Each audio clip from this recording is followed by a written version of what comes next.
This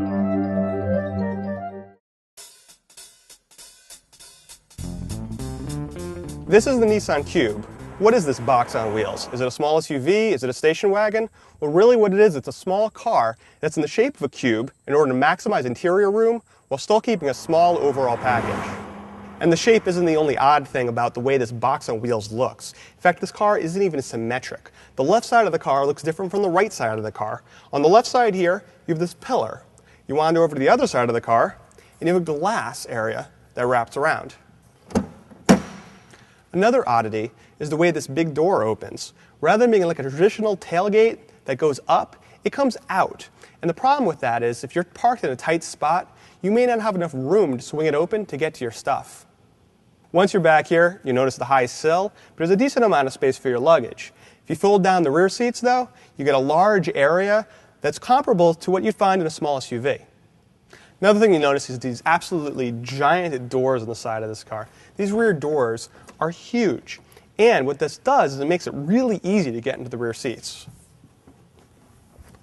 Once you're back here, you're treated to absolutely gobs of room. There's lots of leg room, lots of headroom, and the seat, it's pretty comfortable. In fact, it reclines, you have a nice armrest. It's amazing for a small car. Another thing you're going to notice, though, is a lot of visibility. You have a lot of glass area here, kids in the back could see out. And another thing, you look at the roof, these concentric circles, they're really kind of interesting. It almost looks like they took the dome light and dropped it into the ocean.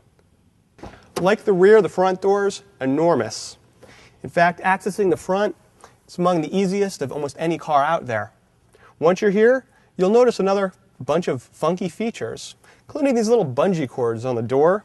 Conceivably, you could hold maybe a map or something. Nissan gives you different colored bungee cords. We didn't really find much that you could actually hold here usefully, other than the spare bungees.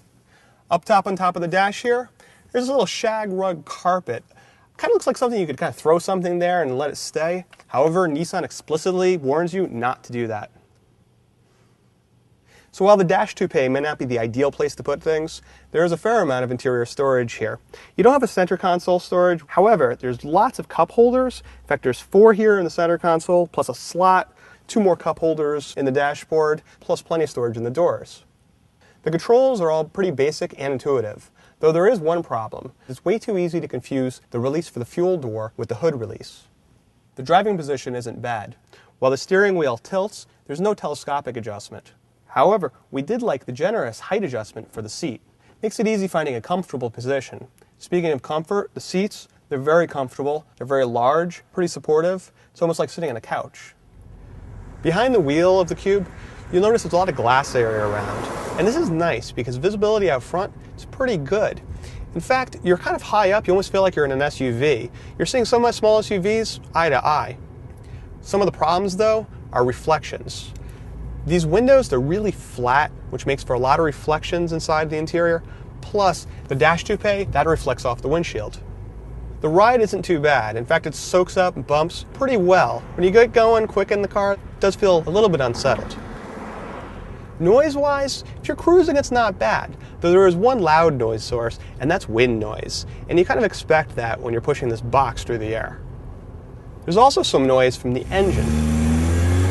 This car has a CVT transmission. It really doesn't have any fixed gears. It kind of makes it very smooth, but when you're pushing it, the engine does flare up and makes itself hurt.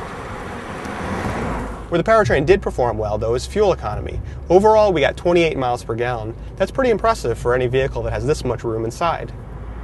Dynamically, though, there's 2 big shortcomings. One is the braking distances. They're pretty long for a small car.